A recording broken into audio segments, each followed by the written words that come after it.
qui nous prend ceci, Seigneur, c'est en mémoire de ton amour, Seigneur, en signe de la reconnaissance, tout ce qui te fait pour nous. Merci ce matin pour la délivrance, pour le salut de notre âme. Louange, louange. Oui, j'ai dit, tu es tout pour nous, Seigneur. Tu fais toutes choses à merveille, dans l'extraordinaire. Oh, de l'ordinaire, alléluia. Que la gloire de Dieu visite ton Père. Que la présence du Saint-Esprit nous visite. Oui, Jésus, qui est semblable à toi. Qui est semblable à toi, Seigneur. Dieu soit béni. Nous allons encore glorifier le Seigneur de tout notre cœur au travers de ce magnifique cantique. Dieu Tout-Puissant, quand mon cœur considère. Ce matin, nous sommes venus pour considérer le Seigneur, considérer ce qu'il est, considérer ce qu'il a fait, considérer ce qu'il a fait pour nous, considérer ce qu'il a fait de nous. Donc, adorons le Seigneur au travers de ce matin. Approchons-nous du Seigneur. Parle le Seigneur, chante le Seigneur. Que notre esprit soit uni ensemble avec lui. Offrons-lui le culte de notre âme. Nous sommes venus ce matin pour le bénir, pour l'adorer.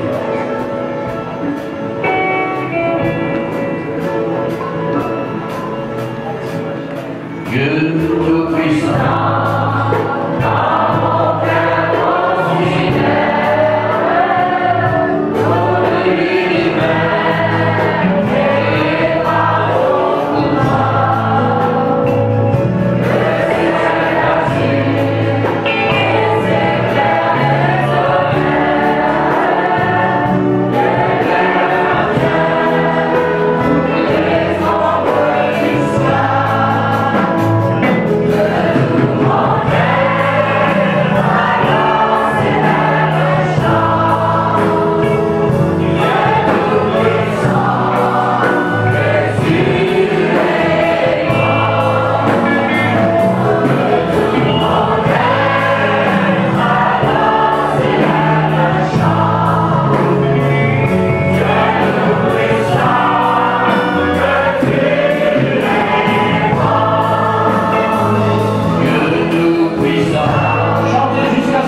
Troca. Je viens de l'île de la Réunion et là où nous travaillons avec mon épouse, c'est un quartier qui s'appelle Pierre-Saint. Nous travaillons dans une ville qui est au sud de l'île de la Réunion, à Saint-Pierre. Et je vous apporte donc toutes les salutations de l'Église, toutes les salutations de l'équipe pastorale également réunionnaise. Nous sommes à 4 pasteurs sur une église d'environ 700 membres et nous travaillons ensemble de tout notre cœur.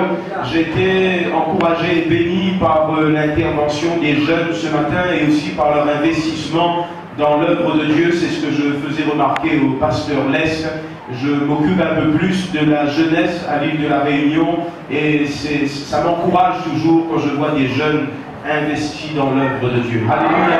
Et nous devrions prier pour que cette nouvelle génération ne perde pas le langage de l'enfant de Dieu et que ce soit une génération motivée pour Dieu, zélée pour Dieu et que nous puissions ensemble entrer dans ce champ où il y a déjà eu tant d'ouvriers qui ont travaillé mais que nous puissions recevoir de leur part, comme on le soulignait ce vendredi, prendre le relais, recevoir bien cette même passion, ce même zèle, cette même dévotion pour les choses de Dieu et travailler ensemble puisque le Seigneur n'a pas fini d'agir. Alléluia, que Dieu soit glorifié. Notre Dieu est le Dieu des révélations. Alléluia. Dieu a choisi dans sa souveraineté que le seul moyen de le connaître véritablement, que ce soit par révélation. Nous ne pouvons connaître Dieu véritablement uniquement par une compréhension intellectuelle. Ça passe par une compréhension intellectuelle. Mais s'il n'y a pas cette révélation de Dieu qui amène cette connaissance à convaincre notre cœur, alors ce sera une connaissance religieuse. Mais lorsque tout à coup, alors que nous sommes en train de rechercher Dieu véritablement et que le Seigneur se révèle à notre cœur, c'est différent. Là, nous connaissons Dieu personnellement. Il y a une transformation. Celui qui va connaître Dieu ne peut rester inchangé. Ce n'est pas possible. Celui qui va rencontrer Dieu personnellement et véritablement, automatiquement, il sera transformé par cette révélation de qui est Dieu. L'apôtre Paul, après bien des années d'expérience, avait toujours dans son cœur ce but, ce désir de le connaître lui, le seul vrai Dieu. Alléluia. À aucun moment l'apôtre Paul ne s'est retrouvé dans cette attitude où il s'est dit maintenant Dieu je connais, il n'y a plus de secret, je connais absolument tout de Dieu. Mais dans son cœur, sans cesse, il y avait ce désir de le connaître lui, le seul vrai Dieu. De le connaître à nouveau, de le rencontrer, de le découvrir. Je crois que Jésus, c'est ce beau diamant à multiples facettes. Et plus nous le contemplons, plus nous le découvrons.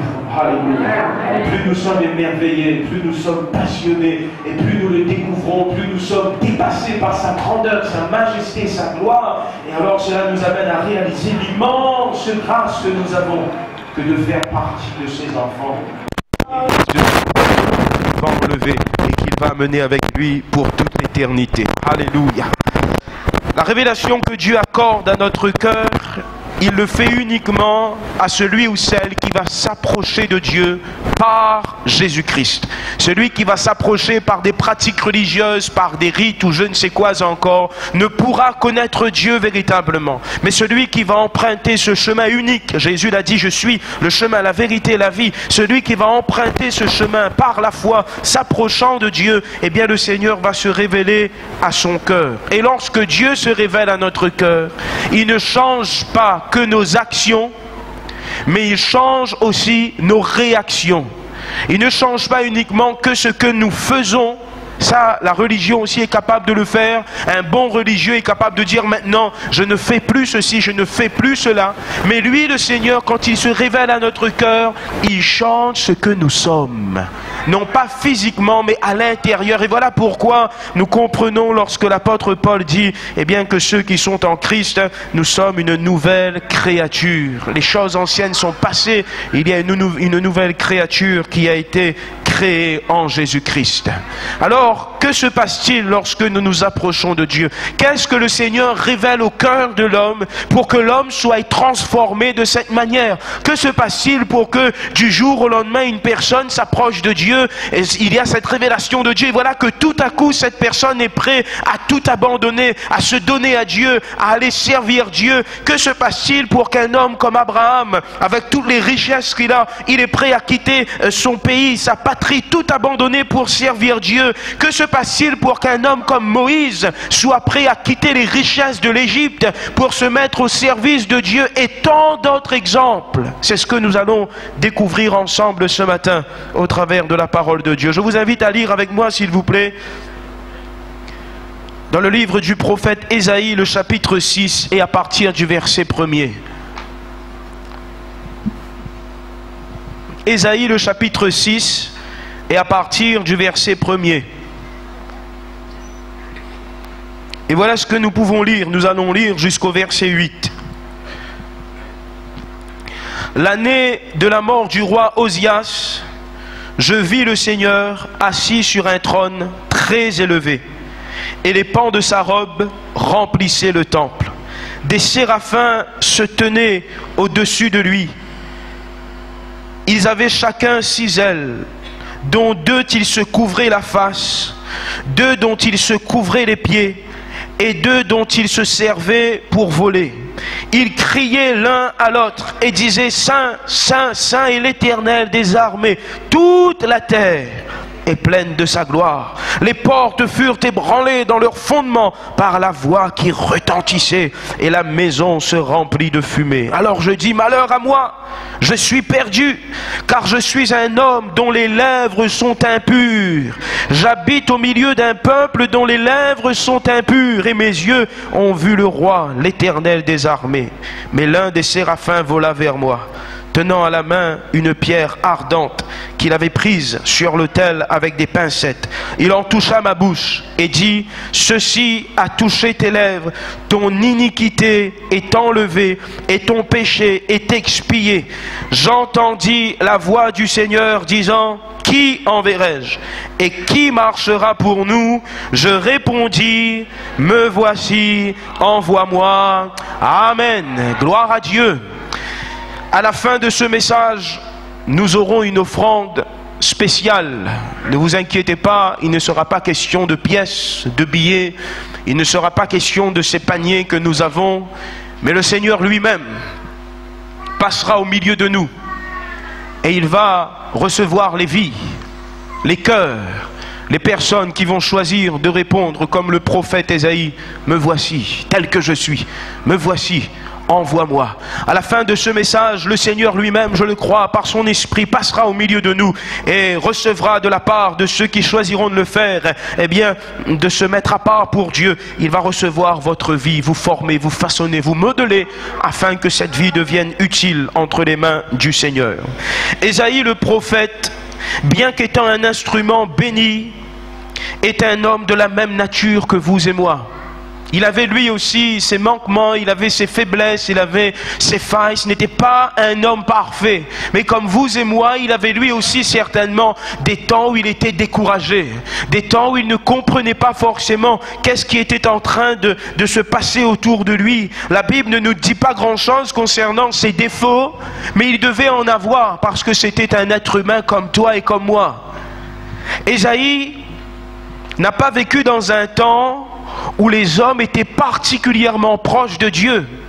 Prenez le temps de considérer le contexte historique et vous verrez qu'il nous est précisé que l'année de la mort du roi Osias, vous verrez que dans cette période bien précisément, il y avait dans le cœur du peuple de Dieu une telle décadence qui était là. Le peuple n'était pas vraiment attaché à Dieu comme il le fallait. Et lui, le prophète Ésaïe, va être utilisé justement par Dieu à plusieurs reprises pour proclamer la parole de Dieu, pour dire les choses de Dieu. Mais en tout cas, il vit au milieu d'une génération et c'est ce qu'il dit par la suite lui-même, dont le cœur est particulièrement éloigné de Dieu, séparé de Dieu. Et dans cette période, Dieu accorde cette grâce à cet homme du nom d'Ésaïe, qui lui était en train de rechercher Dieu, de prier Dieu. Il était dans le temple simplement, puisque la description qu'il donne, il est question du temple. Il est en train de décrire l'arche, voyez-vous. Alors il est là, et voilà que pendant qu'il est en train de rechercher la face de Dieu, Dieu va lui accorder une grâce excellente et va permettre à cet homme du nom d'Ésaïe de voir des choses, eh bien, qu'il ne peut décrire. Et Dieu va permettre à cet homme de vivre une expérience extraordinaire. Et voyez-vous, mes frères et sœurs, si dans l'ancienne alliance, l'expérience du prophète Ésaïe a été quelque chose de particulier, de réservé à une certaine catégorie de personnes, nous aujourd'hui, nous vivons dans un temps où Dieu veut que chaque jour, au quotidien, nous expérimentions ce que le prophète a expérimenté ici, dans ce texte que nous venons de lire. Éphésiens le chapitre 2, le verset 18, il est dit ceci, Éphésiens chapitre 2, verset 18, « Car par lui, parlant de Jésus, les uns et les autres, nous avons accès auprès du Père dans un même esprit. » Alléluia. C'est-à-dire que chaque jour, Dieu veut rappeler à notre cœur ces choses que nous allons découvrir, redécouvrir ce matin, bénéficiant de cette même grâce, bénéficiant de cette possibilité, de cette liberté de nous approcher de Dieu. Nous sommes invités, nous sommes appelés à vivre les mêmes choses aujourd'hui, demain, après-demain, chaque jour, nous présenter à nouveau devant Dieu et laisser le Seigneur, eh bien, se révéler à notre cœur. Ce matin, je veux rappeler à l'Église que la vie chrétienne ne se résume surtout pas à des rassemblements. Nous nous faisons du bien lorsque nous sommes ensemble. Nous nous faisons beaucoup de bien. Mais ce n'est pas la vie chrétienne n'est pas résumée que par ça. Il y a aussi ce temps où je viens dans la présence de mon Dieu. Je viens le rencontrer personnellement.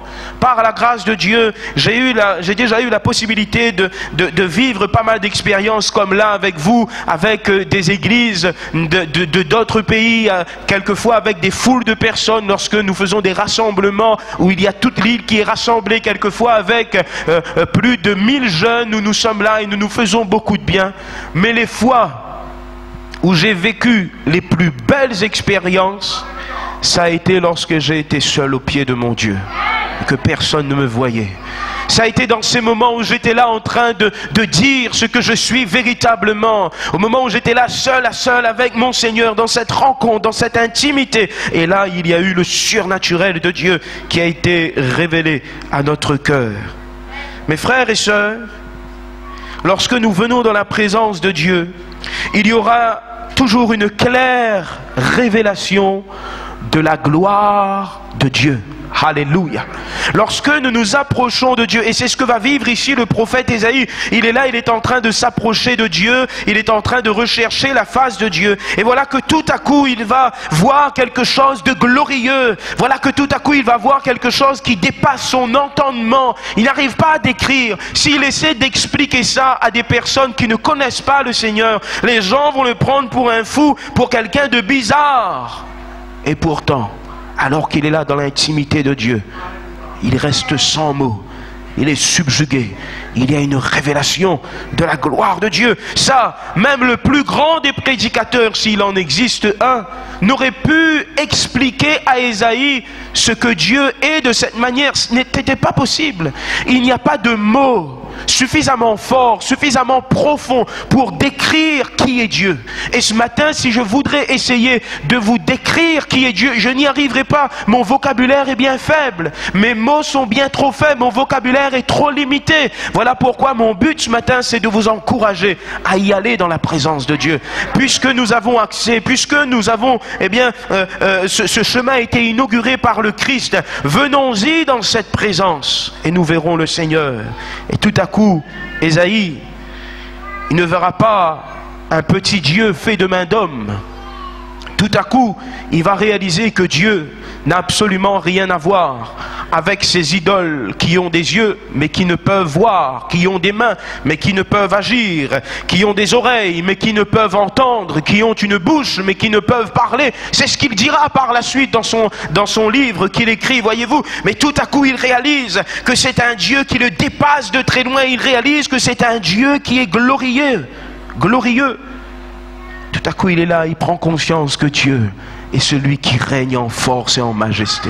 Tout à coup, il réalise que Dieu, c'est celui qui contrôle les temps et les circonstances. Alléluia. Tout à coup, il prend conscience que ce Dieu-là, ce n'est pas un petit Dieu qui est dépassé par les événements, mais c'est celui qui règne. Il contrôle toutes choses. Je crois que lorsque nous passons par cette route nouvelle inaugurée par le Christ, lorsque nous venons dans la présence de Dieu, le Seigneur prend plaisir à nous rappeler ces choses que je suis en train de vous dire. Il prend plaisir à nous rappeler que notre vie à nous, c'est entre ses mains à lui. Alléluia. Que lui, il contrôle toutes choses. Nous, les êtres humains, nous avançons dans la vie et puis nous découvrons au fur et à mesure les événements. Nous découvrons tout à coup, il y a tel problème, telle situation. Mais lui, Dieu, il connaît toutes ces choses. Nous, nous sommes dépassés par nos problèmes. Mais lui, Dieu, il est celui qui est au-dessus de tout. Il règne. Et le problème en tant qu'être humain, c'est que nous avons malheureusement quelquefois tendance à oublier certaines choses. Voilà pourquoi Dieu, il prend plaisir à nous rappeler combien il est celui qui est glorieux, celui qui règne en majesté. Et voyez-vous, mes frères et mes sœurs, devant cette grandeur de Dieu, c'est là que nous réalisons notre petitesse à nous. Alléluia. Si nous oublions la grandeur de Dieu, nous allons finir par considérer que nous sommes grands. Mais lorsque nous venons en sa présence et qu'il nous rappelle sa gloire, alors nous disons, Seigneur, mais qui sommes-nous pour pouvoir te servir? Qui suis-je pour pouvoir vous prêcher la parole de Dieu, tout simplement? Qui suis-je pour pouvoir servir Dieu dans son temple? Qui sommes-nous pour pouvoir, être au service d'un Dieu si glorieux? Devant cette majesté, nous réalisons alors notre vulnérabilité, notre faiblesse, notre petitesse. Cette première révélation de Dieu va inspirer le respect à nos cœurs. Plus nous allons découvrir et laisser le Saint-Esprit rappeler à notre cœur que Dieu est glorieux, plus nous allons respecter Dieu, plus nous allons nous approcher de lui avec une crainte profonde dans notre cœur, respect de sa personne, respect de son œuvre, respect de son peuple. C'est cette première révélation qui nous inspire la crainte de son nom, où tout à coup nous ne voulons plus nous comporter comme si nous ne connaissions pas Dieu. Mais chaque jour, notre préoccupation est de savoir, Seigneur, mais que penses-tu de tel et tel acte? Qu'est-ce que tu penses de tel projet? Est-ce que ça te plaît? Est-ce que c'est... Et c'est toutes ces choses que le prophète Ésaïe, tout à coup, il est en train de découvrir. Ces choses sont en train de prendre place dans le cœur du prophète que Dieu nous donne. Et que nous-mêmes nous puissions choisir ce matin d'être et de rester ce peuple qui est conscient que notre Dieu est un Dieu glorieux et que de ce fait il est digne de respect. Alléluia. Un jour Dieu a fait un reproche à son peuple que jamais nous n'entendions ce reproche de la part de Dieu. Dans Malachie, le chapitre 1er, le verset 6. Ouvrez vos Bibles avec moi s'il vous plaît, nous allons lire ensemble. Malachie, le chapitre 1er et le verset 6. Peut-être que vous dites Malachie ici, je ne sais pas, Malachie ou Malachie, peu importe. Vous dites Malachie? Malachie aussi, bon. Chapitre 1er, verset 6. Voilà ce que Dieu va dire à ce peuple. Il dit ceci: un fils honore son père et un serviteur son maître. Si je suis père, où est l'honneur qui m'est dû? Si je suis maître, où est la crainte qu'on a de moi? Dit l'Éternel des armées.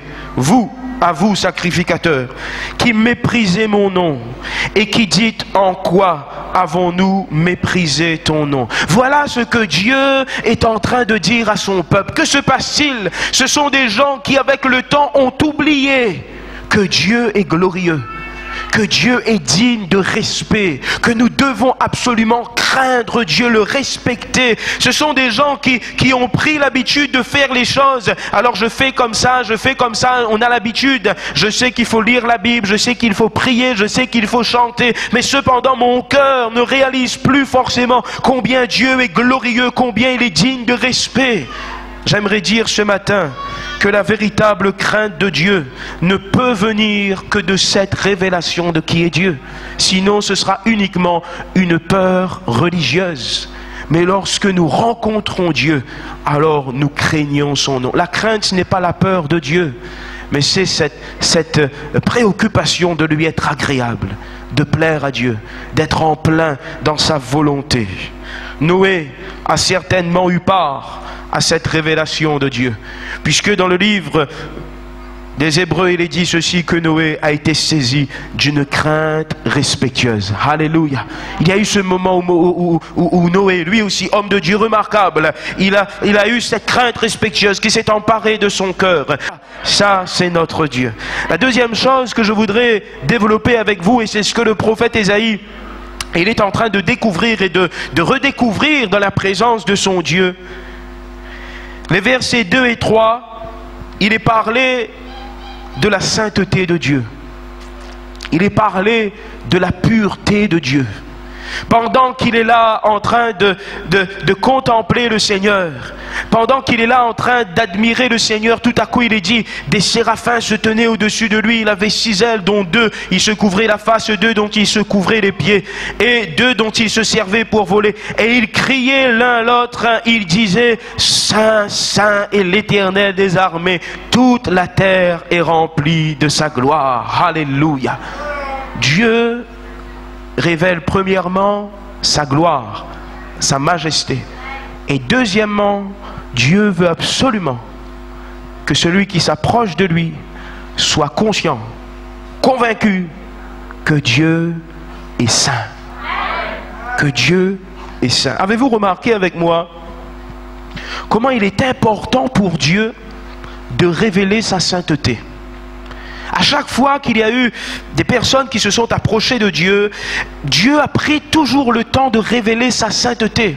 Nous avons l'exemple de Moïse lorsqu'il a été sur le mont Sinaï et lorsqu'il s'était approché de Dieu. Il y a eu exactement les mêmes étapes. Il était là en train de prendre soin des troupeaux et tout à coup, qu'est-ce qu'il voit? Il voit quelque chose de surnaturel. Il voit quelque chose de glorieux. Il voit un buisson qui est en feu et qui ne se consume pas.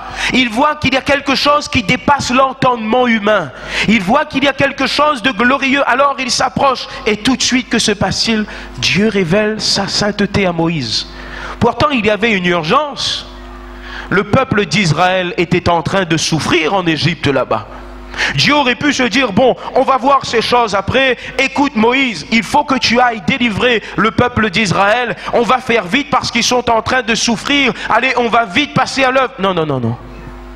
Il faut d'abord que tu saches que celui que tu vas servir, Moïse, c'est celui qui est saint. Alléluia. Il faut que tu sois conscient absolument que le Dieu que tu sers, c'est un Dieu qui est saint, qui est pur. C'est un Dieu qui ne peut tolérer, supporter le péché. Si la révélation de la gloire de Dieu a laissé l'homme de Dieu sans mot subjugué, si cette première révélation, avait laissé l'homme de Dieu sans mot subjugué, cette deuxième révélation va le pousser à confesser. Cette deuxième révélation va l'amener en même temps, et vous allez me comprendre quand je vous dis que nous avons besoin en tant que chrétiens de venir sans cesse dans l'intimité de Dieu.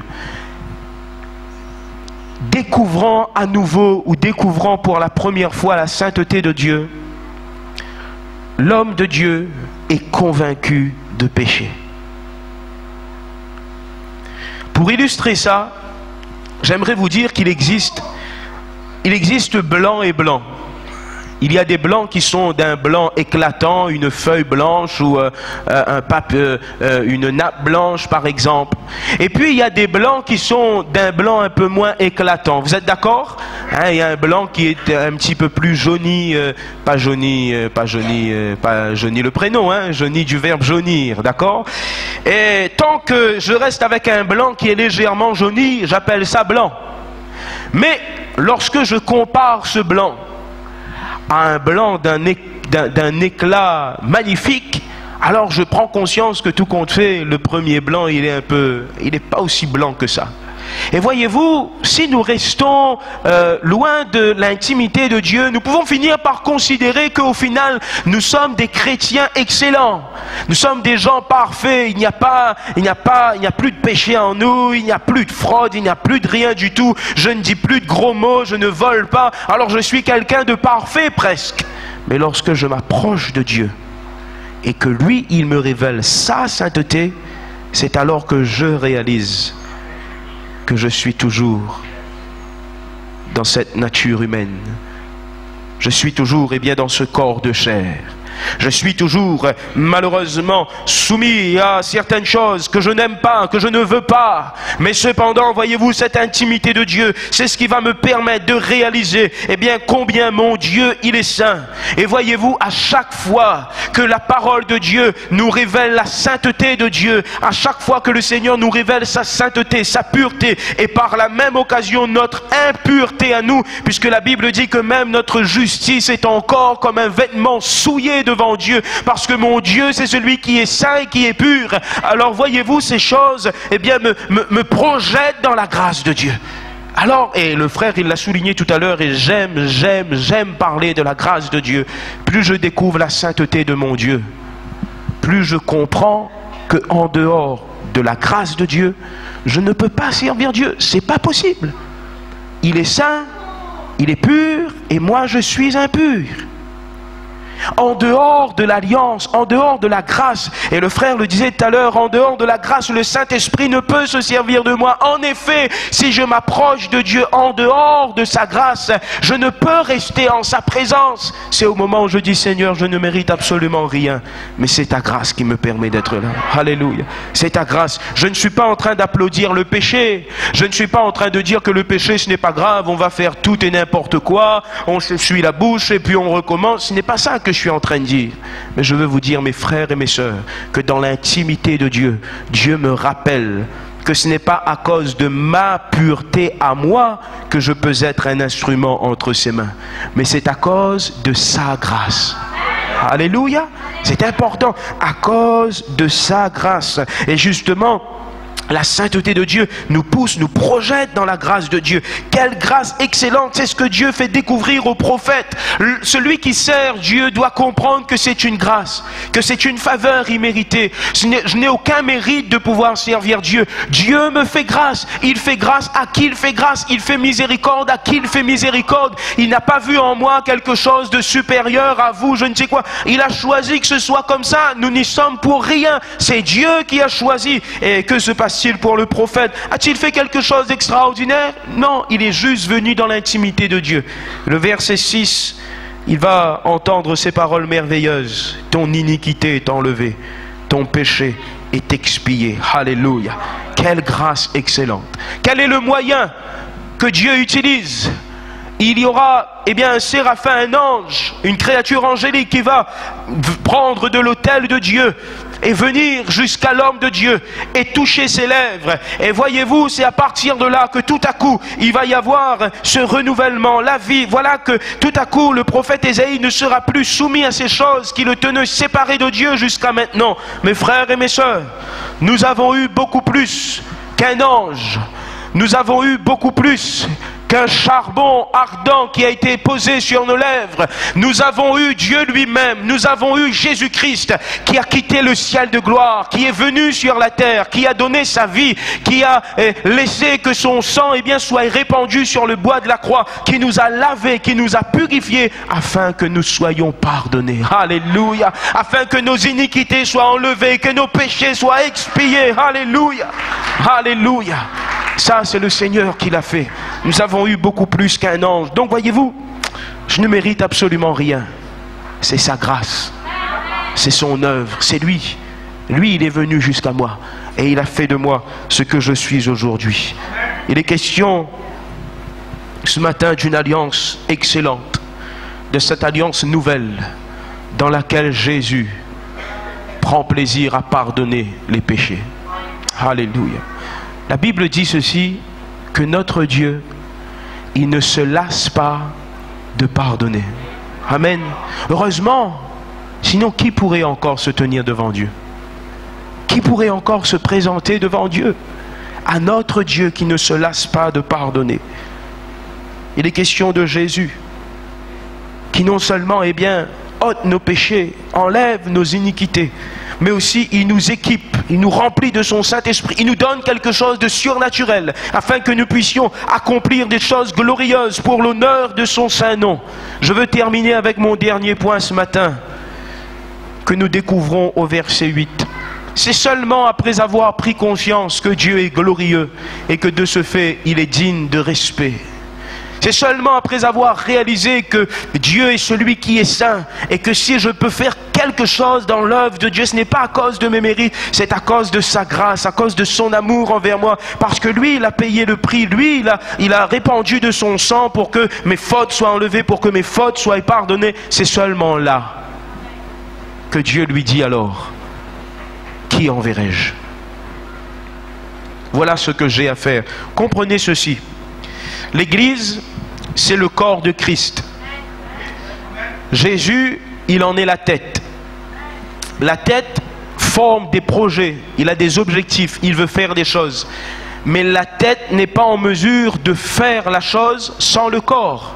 Par exemple, si ma tête lance l'information de prendre ce micro, il va le faire à l'aide de mon bras, de mes mains, de mes doigts. Alors je vais prendre le micro. Donc le Seigneur Jésus étant la tête, il a des buts, il a des objectifs, il a des choses à faire. Comment va-t-il les accomplir? Avec son corps, avec l'Église que nous sommes. Alléluia. Lui, il en est la tête, mais il va accomplir. Il a voulu que ce soit ainsi. Ce n'est pas que Dieu ne pouvait rien faire sans nous. Non, il aurait pu se passer de nous, mais il a choisi d'agir de cette manière. Il a voulu travailler avec l'homme. Il a voulu que les choses se fassent avec l'homme. Et c'est alors là que Dieu va dire, mais voilà mon plan, voilà ce que je veux faire, voilà ce que je veux accomplir. Qui va se lever pour moi? Qui va se mettre à part? Qui va dire, Seigneur, ma vie telle qu'elle est, je veux la mettre à ta disposition? Qui va dire, Seigneur, je ne suis pas grand-chose, je n'ai pas grand-chose, comme ce jeune homme alors qu'il était là, lorsque Jésus a fait la multiplication des pains, il y avait une foule qui était là, les disciples étaient dépassés par les besoins de la foule, et les disciples vont dire à Jésus, nous n'avons que 5 pains et 2 poissons, nous n'avons pas grand-chose, nous ne sommes pas grand-chose, mais le Seigneur ne nous demande pas d'être grand-chose, il ne nous demande pas d'avoir grand-chose, il nous demande de se donner à lui, alléluia, de nous donner à lui, de nous abandonner à lui. Frères et sœurs, la moisson est grande, mais il y a peu d'ouvriers. Il y a beaucoup de besoins autour de nous et le Seigneur est conscient de ces choses. Si celui qui sert Dieu ne réalise pas que Dieu est glorieux, alors il va offrir quelque chose de médiocre. Il va dire, oh, c'est pas grave. Mais s'il prend conscience que Dieu est glorieux, il va donner le meilleur de lui-même. Alléluia. N'est-il pas digne de recevoir le meilleur de nous-mêmes? N'est-il pas celui qui est digne de recevoir le meilleur de nous-mêmes? L'homme de Dieu pouvait dire ceci, le roi David pouvait dire, mais je n'offrirai à l'Éternel un sacrifice qui ne me coûte. Aujourd'hui, nous sommes dans un temps, on dirait que les gens sont gênés si l'œuvre de Dieu nous coûte quelque chose. Oui, l'œuvre de Dieu nous coûte, ça nous coûte en temps, ça nous coûte en énergie, mais nous voulons investir pour Dieu, nous voulons nous donner à Dieu, parce que ce n'est pas un petit Dieu, c'est celui qui est glorieux. Alléluia. Mes frères et sœurs, n'êtes-vous pas d'accord avec moi que nous devrions, particulièrement dans ce temps, dans cette génération, où il y a tant de misère, je ne parle pas de misère monétaire, économique, mais je parle du cœur de l'homme qui est particulièrement vide et qui a besoin de Dieu. Ne ressentons-nous pas ce besoin de nous mettre à part pour Dieu, de nous donner au Seigneur? Si celui qui sert Dieu ne réalise pas sa sainteté, alors il va courir, mais ce ne sera pas selon les règles, pardon. Il va faire beaucoup de choses, il va frapper, mais ce sera comme battant l'air. Sa priorité, ce sera uniquement la forme, l'apparence. Mais celui qui est conscient que Dieu est saint, il va chercher la forme, mais il va aussi travailler à ce qu'il y a au fond des choses. Il veut que ce soit quelque chose de vrai, quelque chose de profond, et qui va correspondre à la grandeur de ce Dieu. Qui enverrai-je? Qui se lèvera? Qui acceptera ce matin de dire, Seigneur, je ne suis pas grand-chose, je n'ai pas grand-chose. Je comprends une chose ce matin, c'est que tu es un Dieu glorieux, que tu contrôles toutes choses, que tu es saint, et c'est ta grâce qui va me permettre de te servir. Alors si tu veux te servir de moi, alors je veux dire ok, je veux être mis à part pour toi. J'aimerais demander à mon ami, mon frère, de se mettre en place et de commencer ce chant, et je vais conclure. Fais majesté. J'aimerais vous raconter cette anecdote, peut-être que vous connaissez déjà. Un jour, il y avait un rassemblement de jeunesse. Et il y a un jeune de l'église qui est monté à ce rassemblement de jeunesse. Et arrivé au camp, Dieu avait vraiment parlé à son cœur. Dieu l'avait appelé au service de Dieu. Et alors, il avait pris dans son cœur la résolution d'être mis à part pour Dieu. Et lorsque il était dans ce camp de jeunesse, c'était un jeune sérieux et organisé, il a fait quelque chose. Il a pris une feuille blanche. Et sur cette feuille blanche, il a commencé à écrire. Alors il a écrit maintenant, je vais faire partie de l'équipe de nettoyage par exemple. Il a mis en dessous, je vais aider pour la distribution des prospectus. Il a écrit pas mal de choses comme ça, il a listé. Et en bas de la feuille blanche, il a mis sa signature. Lorsqu'il est redescendu du camp de jeunesse, il avait gardé ce papier précieusement. Et dès qu'il est arrivé, il est allé voir son pasteur. Il a pris un rendez-vous et ils étaient seuls dans le bureau. Le pasteur le connaissait et il savait que le jeune, c'était pas quelqu'un qui allait inventer des choses. Et alors, le jeune a expliqué au pasteur, il a dit, frère, Dieu m'a parlé, Dieu m'appelle. Je ne sais pas ce qu'il faut faire, mais Dieu m'appelle. Alors voilà ce que j'ai fait. J'ai pris une feuille blanche et sur cette feuille, j'ai énuméré et je m'engage. Il a signé. Je m'engage à faire ces choses. Il a donné au pasteur. Le pasteur qui était bien sage, bien expérimenté dans l'œuvre de Dieu, il a pris ce document. Le jeune n'avait pas compris au début. Le pasteur a pris le document et il a déchiré. Oh! Pourquoi le pasteur a-t-il déchiré ce document? Et puis le pasteur a pris une autre feuille blanche. Il a dit, voilà comment ça fonctionne avec Dieu. Tout ce que tu as à faire, c'est de signer. Et lui, le Seigneur, il va remplir ce que tu as à faire. Alléluia. Quels sont ceux qui ce matin veulent dire, Seigneur, je veux juste signer la feuille blanche. Je ne suis pas grand-chose, je n'ai pas grand-chose. Mais avec pas grand-chose, Dieu fait tellement de grandes choses. Alléluia. C'est avec une mâchoire d'âne fraîche qu'il y a eu une si grande victoire qui a été remportée par un homme de Dieu. Avec 5 pains et 2 poissons, Dieu a nourri toute une foule. Nous sommes loin de savoir tout ce que Dieu est capable de faire avec nous. Si nous choisissons de dire, Seigneur, ma vie telle qu'elle est, je veux te la donner. Je ne veux pas faire un service comme ça, mais ce sera un service où je suis conscient que tu es glorieux. Je suis conscient que tu es saint et que c'est ta grâce qui me permet de servir Dieu. Alléluia. Quels sont ceux qui veulent dire, Seigneur, ma vie telle qu'elle est, je te la donne.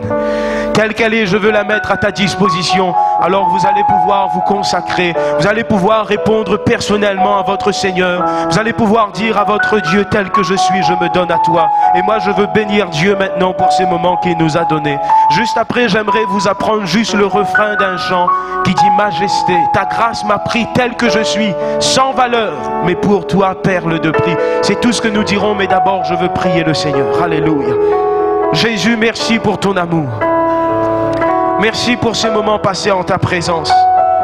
Merci Seigneur de ce que lorsque nous venons en ta présence, tu nous révèles ta gloire. Tu nous révèles ta sainteté. Merci de ce que tu nous permets de te servir, toi ce Dieu glorieux, ce Dieu si merveilleux. Merci Seigneur parce qu'en effet, comme tu nous l'as rappelé ce matin, là où le péché a abondé, oui, ta grâce surabonde. Alléluia. Merci parce que c'est dans cette alliance de la grâce que nous pouvons nous présenter devant toi, que nous pouvons te servir, que nous pouvons être mis à part pour toi, Jésus. Tel que je suis, je me donne à toi ce matin. Que tous ceux et celles qui sont là dans cette salle et qui veulent dire au Seigneur, voici ma vie telle qu'elle est, mettez-vous debout à votre place s'il vous plaît. Répondez à cet appel et au-delà de ce geste physique dans votre cœur, dites-le à votre Seigneur. Tel que je suis, je me donne à toi. Tel que je suis, je me donne à toi. Je signe la feuille blanche. À toi de la remplir maintenant. Je signe la feuille blanche. Alléluia. Majesté. Oh, majesté.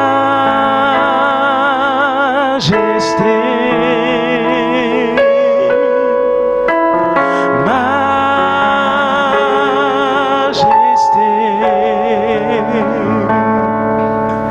Ta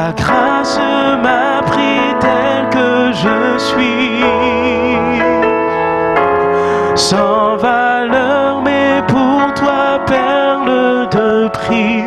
Vous le faites avec moi, majesté. Nous chantons majesté,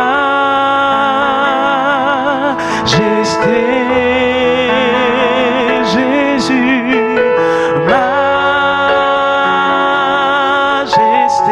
Ta grâce m'a pris tel que je suis, sans valeur, alléluia, sans valeur, mais pour toi, perle de prix. Nous chantons majesté, alléluia, majesté.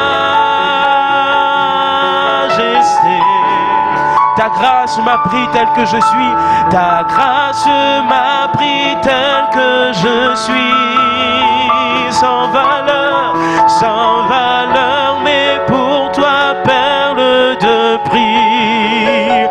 Nous chantons majesté, alléluia, majesté. Oh, ta grâce m'a pris tel que je suis, sans valeur, mais pour toi, perle de prix. Chantez-le, majesté.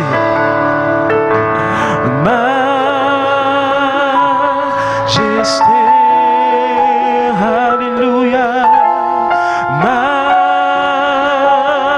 majesté. Ta grâce m'a pris, ta grâce, sans valeur, mais pour toi, perle de prix. Sans valeur, mais pour toi, perle de prix. Alléluia. Prenons ce temps maintenant. Recherchons la face de Dieu afin que pendant que nous sommes là, le Seigneur nous rappelle combien il est glorieux ce matin. Peut-être que quelqu'un est venu ce matin tellement satisfait de son style de vie, tellement satisfait de sa vie chrétienne, mais que ce matin nous puissions dire: Seigneur, en dehors de toi, en dehors de ta grâce, en dehors de ta grâce, en dehors de ta grâce, je ne suis rien. En dehors de ta grâce, je ne peux même pas me tenir en ta présence. Seigneur, je te prie ce matin, révèle-toi à nos cœurs. Rappelle à nos cœurs ces choses si importantes. Rappelle-nous combien tu es glorieux. Combien, Seigneur, tu règnes en majesté, en force. Alléluia. Combien toutes choses sont entre tes mains. Rappelle à nos cœurs, Seigneur, combien tu contrôles les tempêtes. Combien tu es celui qui maîtrise les situations. Rappelle à nos cœurs ce matin ta sainteté, ta pureté, ta majesté. Et que devant toi, nous puissions nous approcher, Seigneur, en nous réfugiant dans ta grâce. En nous réfugiant dans ta grâce, Seigneur. Alléluia. Alléluia, Jésus. Alléluia, Jésus. Alléluia. Oh, nous t'adorons, excellent Sauveur. Reçois nos vies comme un parfum d'adoration ce matin. Reçois nos vies, Seigneur. Sers-toi de nous au nom de Jésus. Sers-toi de nous dans notre temps. Sers-toi de ma vie. Sers-toi de ce que nous sommes. Sers-toi de ce que nous avons. Nous te le donnons, Seigneur. Nous mettons ces choses à ta disposition. Nous voulons te servir. Nous voulons répondre à ton appel. Me voici, envoie-moi, Seigneur. Alléluia. Alléluia. Le Seigneur passe au milieu de nous ce matin. Quels sont ceux qui veulent donner leur vie? Offrez-vous vous-même à votre Seigneur. Déposez vos vies sur l'autel pour Dieu. Déposez vos vies entre les mains du Seigneur et dites-lui: me voici.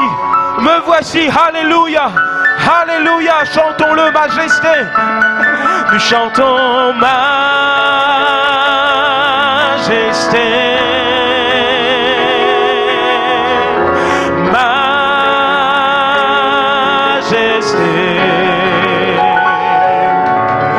Ta grâce m'a pris tel que je suis, sans valeur, mais pour toi, perle de prix. Chantons majesté.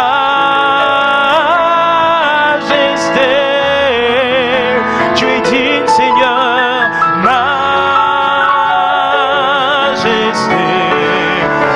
Alléluia. Ta grâce m'a pris tel que je suis, sans valeur, mais béni. Prenons ce temps, adorons-le ensemble maintenant. Levons nos mains vers le ciel. Adorons Jésus, donnons gloire à son merveilleux nom. Alléluia. Tu es glorieux, Seigneur. Tu es glorieux, Seigneur. Alléluia. Nous t'adorons ce matin. Devant toi, nous nous prosternons. Devant toi, nous courbons notre être entier. Nous confessons que tu es au-dessus de tout nom, que tu es digne de louange. Alléluia. Oh, days by God, Jesus came by way. Alléluia. Alléluia. Nous glorifions ton merveilleux nom, Seigneur. Nous glorifions ton merveilleux nom, excellent Sauveur. Tu es l'incomparable. Tu es l'ineffable. Alléluia. Ton amour nous dépasse. Ton œuvre nous dépasse. Ta grâce nous dépasse, Seigneur. Merci pour ton amour. Merci pour ton immense bonté, Jésus. Alléluia. Alléluia.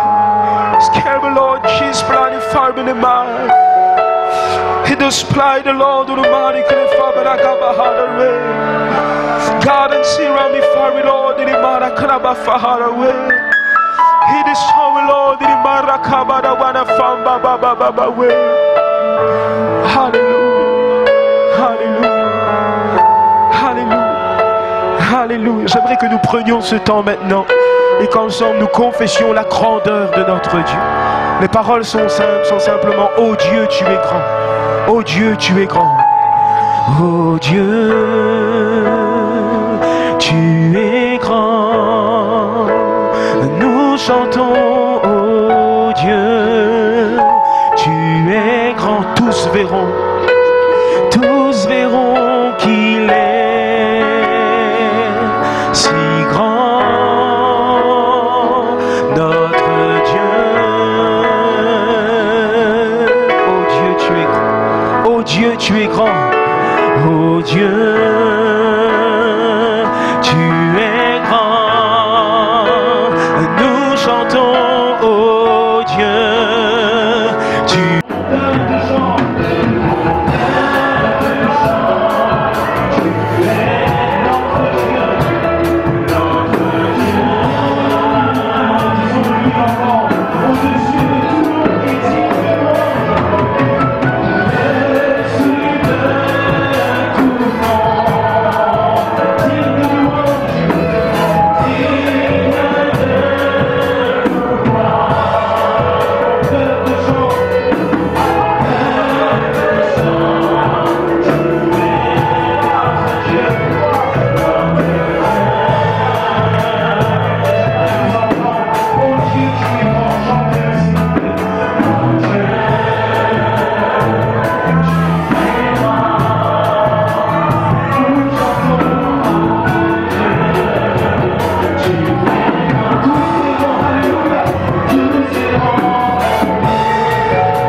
besoin de la révélation de Dieu. Parole mon Dieu de la tête qu'il en livre. Parole mon Dieu par la révélation de son Saint-Esprit.